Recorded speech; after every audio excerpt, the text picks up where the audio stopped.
Oke, kita lanjutkan soal yang kedua. Soal yang kedua adalah, nah ini. Siapa yang berbuat, dia akan bertanggung jawab. Apa yang ditanam, itulah yang dituai.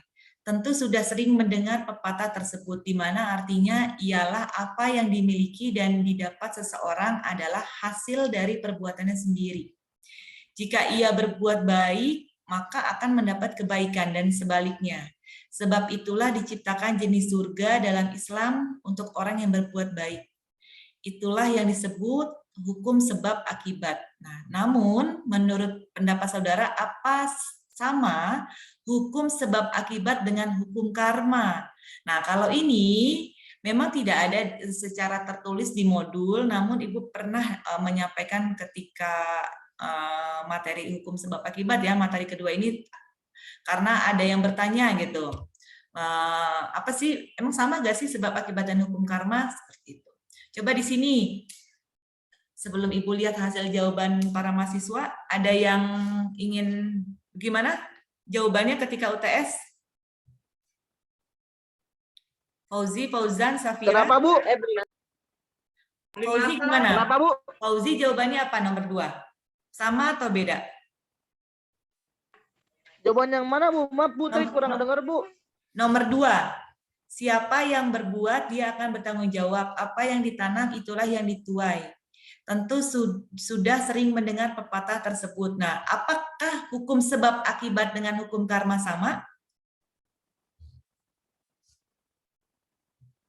Jawaban saya, Bu. Iya. Jawabannya ada di catatan, Bu. Saya nggak bawa catatannya, Bu. Yang masih ingat ada di sini, di kelas ini? Yang masih ingat?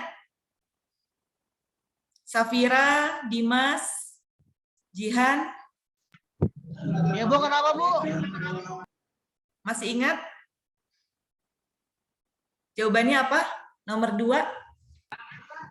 Nomor berapa, Bu? Nomor berapa? Fauzan masih ingat nomor 2? Oh, tentang hukum sebab akibat dan karma, Bu. Ya, sama atau tidak sebab akibat sama karma? Sama, Bu. Kalau menurut saya sih, Bu, kalau itu sama saja, Bu. Kalau hukum karma itu diambil dari kata Sanskerta, Bu. Jadi kalau hukum karma itu begitu, Bu. Oke, terima kasih. Di sini ada yang jawabannya tidak sama? Mungkin Dimas, Syafira, Alia. Alia jawabannya tidak sama? Alia Putri? Iya, Bu. Kenapa? Kenapa tidak sama? Jawabannya tidak sama, Bu. Kenapa? Kalau hukum sebab akibat itu bisa untuk perbuatan baik dan buruk. Kalau karma biasanya untuk perbuatan buruk, Bu. Oke, terima kasih Alia. Tadi ada 2 pendapat beda ya. Alia mengatakan tidak sama, sedangkan Fauzi dan Fauzan menyebutkan sama. Saya juga beda, Bu. Oh ya, Anissa ya? Siapa? Iya, Bu. Ya, Anissa kenapa bedanya, Anissa? Saya ingatnya gini, Bu. Sebab akibat itu kan apa yang udah kita perbuat itu tergantung kita. Kalau kita berbuat baik, kita akan mendapat baikannya. Kita berbuat buruk kan akan mendapatkan keburukannya ya, Bu. Ya. Terus kalau hukum karma, kalau saya jawabnya gini, kalau soal hukum karma itu biar Allah aja yang mengatur itu termasuknya karma atau tidak. Oke, terima kasih ya Alia Putri. Nah, kita lihat di sini jawaban para mahasiswa. Nah, kelebihannya soal esai itu nggak ada ya jawaban yang salah. Itu semuanya betul semuanya. Namun memang nanti poinnya beda-beda ya. Satu poinnya itu adalah 20. Nah, ini Ibu tampilkan jawaban mahasiswa, sengaja memang Ibu belum nilai agar kita diskusikan bersama, nanti baru Ibu nilai. Nah, di sini ada yang paling pertama mengumpulkan adalah tadi Julia Maharani ya. Ibu lihat jawaban Julia Maharani. Julia Maharani ini mengatakan bahwa menurut saya perbedaan antara sebab akibat dan hukum karma itu beda. Karena sebab akibat dapat kita jelaskan tentang kebaikan dan kejahatan yang dilakukan oleh seseorang yang suatu ketika akan balik kepadanya. Oke, terima kasih Julia.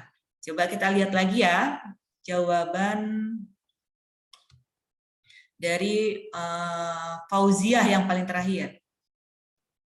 Nah, Fauziah mengatakan di sini, menurut pendapat saya, hukum sebab akibat dengan hukum karma itu sama. Karena arti karma secara umum memiliki sebab dan akibat buah.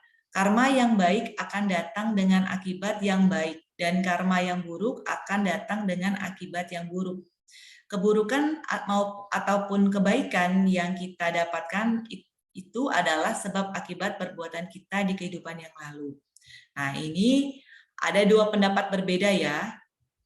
Jadi para mahasiswa terkait pertanyaan yang Ibu sampaikan nomor 2, ini yang seingat Ibu pernah menyampaikan tentang hal ini ya. Mungkin ada yang ingat, ada yang juga sudah lupa karena ini tidak ada di modul, ini Ibu hanya mengungkapkan di Zoom saja. Jadi ketika Ibu menyampaikan materi sebab akibat ini secara sekilas ya, tidak mendalam, itu memang mungkin bukan menurut Ibu ya, ini bukan asumsi Ibu, ini menurut kajian-kajian referensi yang Ibu sudah kaji, mungkin setiap agama itu kan betul semuanya ya, tapi tergantung mazhab dan keyakinan masing-masing. Nah, ketika Ibu baca, hukum sebab akibat dan hukum karma ini adalah berbeda. Kenapa? Kenapa berbeda? Berbedanya itu ditinjau dari jika hukum sebab akibat itu adalah hukum yang dimiliki oleh Islam. Di dalam Islam itu tidak ada yang namanya hukum karma. Karena kenapa? Hukum karma itu ketika Ibu mengkaji adalah bukan milik agama Islam. Tapi yang dimiliki, karena Islam itu mengajarkan tentang kebaikan. Kalau karma itu benar ya yang tadi dikatakan salah satu teman kita tadi, hukum karma itu identik dengan stigma negatif. Tapi ada juga pendapat yang mengatakan itu sama Bu, hukum sebab akibat dan karma. Itu juga tidak bisa disalahkan juga ya. Itu juga dibenarkan. Namun setiap orang itu memiliki, contohnya gini loh, sholat dengan kunut. Ada berbeda pendapat, ada yang memperbolehkan, ada yang juga melarang. Seperti itu. Namun ketika Ibu mengkaji beberapa kajian di perguruan tinggi, Ibu versi perguruan tinggi ya, itu ternyata hukum sebab akibat itu dan hukum karma itu berbeda. Ya, di Islam, maka dari itu materi kita judulnya bukan hukum karma, tapi hukum sebab akibat.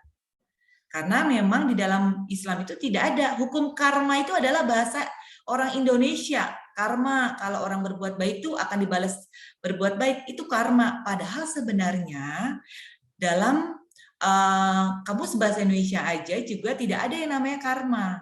Adanya sebab akibat. Dalam bahasa Indonesia juga sebab akibat kausal. Tapi kalaupun ada yang menjawab sama, berarti nilai saya jelek dong Bu? Enggak juga. Kan nanti tergantung alasannya. Seperti itu. Misalnya Ibu kasih pertanyaan, apakah membaca kunut itu boleh? Nah, itu kan beda-beda jawabannya. Boleh. Nah, tergantung alasannya. Dalilnya apa? Tidak boleh. Dalilnya apa? Seperti itu. Gitu ya. Jadi Ibu tidak bahas secara mendalam kenapa beda, kenapa sama, karena memang di Islam aja kita nanti kan akan terbagi beberapa golongan ya. Nanti golongan yang benarlah itu yang akan menjadi syafaat Nabi Muhammad SAW. Selama ia mengikuti Al-Quran dan hadis, kenapa harus dipersalahkan? Seperti itu. Itulah prinsip Ibu. Jadi prinsip Ibu itu adalah bukan menganut faham ya, paham misalnya NU, lalu Muhammadiyah, lalu Tarbiyah, itu banyak sekali kalau mau ditelusuri, karena Ibu karena S1-nya kan memang fokus ke agama ya. Jadi Ibu memahami sekali berbagai aliran dan berbagai mazhab. Tapi karena di sini sekolah ekonomi, jadi Ibu lebih fokusnya ke mata kuliah umum-umum saja agamanya, tidak kayak pesantren ya. Tidak Ibu kaji secara mendalam. Hanya sekilas-sekilas saja. Oke. Ya Doni, gimana sudah ditolong? Udah, Bu. Alhamdulillah. Siapa yang udah dibawa ke rumah sakit? Udah, Bu. Ya alhamdulillah. Ya semoga ini ya nggak kenapa-napa. Ya, itu mah kenapa-napa, Bu. Soalnya satu pecah palanya. Astagfirullahaladzim, ya Allah. Enggak pecah sih, apa ya? Bolong, belum pecah, bolong. Ya, aduh. Ya mudah-mudahan ini ya, aduh nggak kenapa-napa ya. Astagfirullahaladzim. Sama giginya patah. Aduh ngeri banget. Aduh, emang kecelakaan tuh naik motor kayak gitu, Ibu juga suka gitu tuh. Kemarin aja kena bolong, ada jalanan bolong itu, Ibu kan naik motor ya suka pluk. Oh, aduh, ngeri banget. Terima kasih ya Doni ya sudah dibantu ibu-ibunya biar Doni dapat. Itu masih muda, Bu. Oh, masih muda. Ya mudah-mudahan dibalas pahalanya sama Allah Subhanahu wa taala ya mbak-mbaknya. Amin. Kayaknya perawat sih itu pulang pagi. Capek kali ya? Ngantuk. Iya. Iya kayaknya ngantuk. Ibu masalah juga dulu pernah itu.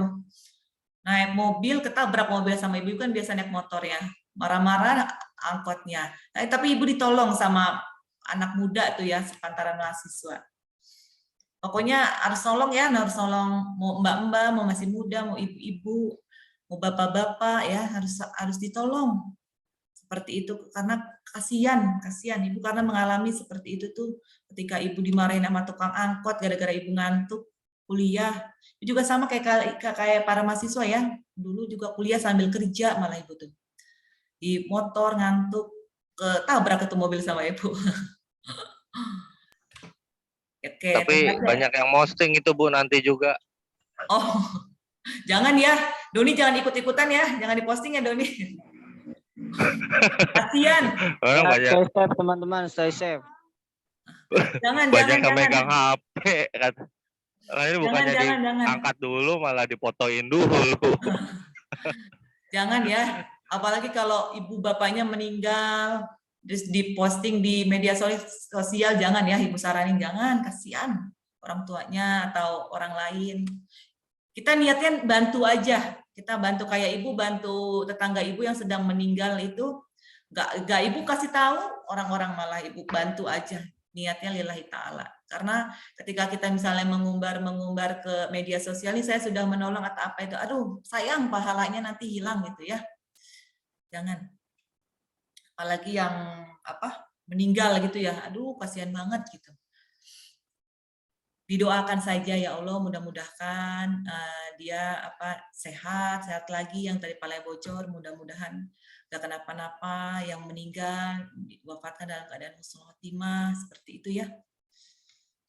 Biar kitanya dapat pahala. Oke, terima kasih Doni ya. Lanjut nomor 3.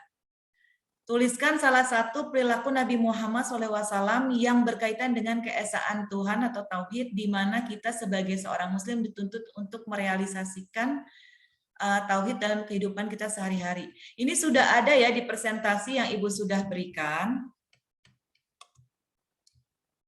Nah, di sini yaitu, sebentar mohon maaf. Tentang tauhid, kalau mahasiswa baca, ini ada.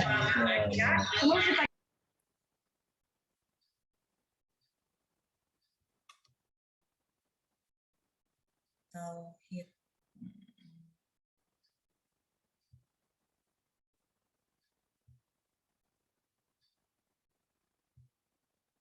Nah, di sini kan Ibu sudah menjelaskan juga ya di keesaan Tuhan, udah di-download juga sama mahasiswa ya, Ibu minta pas itu. Nah, di sini ada nih, salah satu perilaku Nabi Muhammad SAW yang harus kita teladani adalah ini, melakukan ibadah berdasarkan apa yang disukai oleh Allah selaku yang berhak menerima ibadah, bukan yang disukai mereka sendiri. Jadi kita melakukan ibadah itu bukan yang kita sukai, tapi yang Allah sukai. Ya. Jadi di sini dijelaskan sebuah dialog ringan yang terjadi antara beliau dengan Ummul Mukminin Aisyah radhiyallahu anhu ketika kaki Rasulullah SAW bengkak karena banyak melakukan sholat malam ya, qiyamul lail, sholat tahajud maksudnya.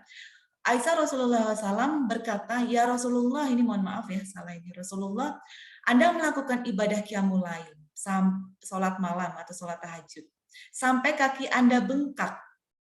Bukankah Anda Allah telah mengampuni dosa-dosa Anda yang terdahulu maupun yang akan datang?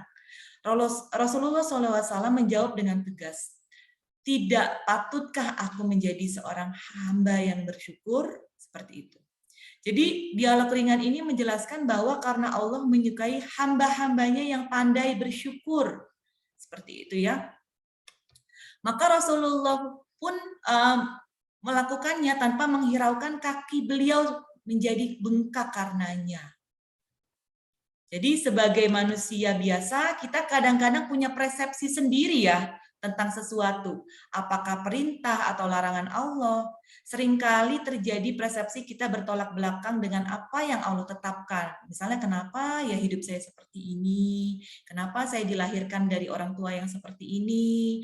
Kenapa ya saya nggak dalam keadaan yang kaya? Misalnya seperti itu. Padahal itu sudah disinggung oleh Allah Subhanahu wa taala di dalam surat Al-Baqarah ayat 216.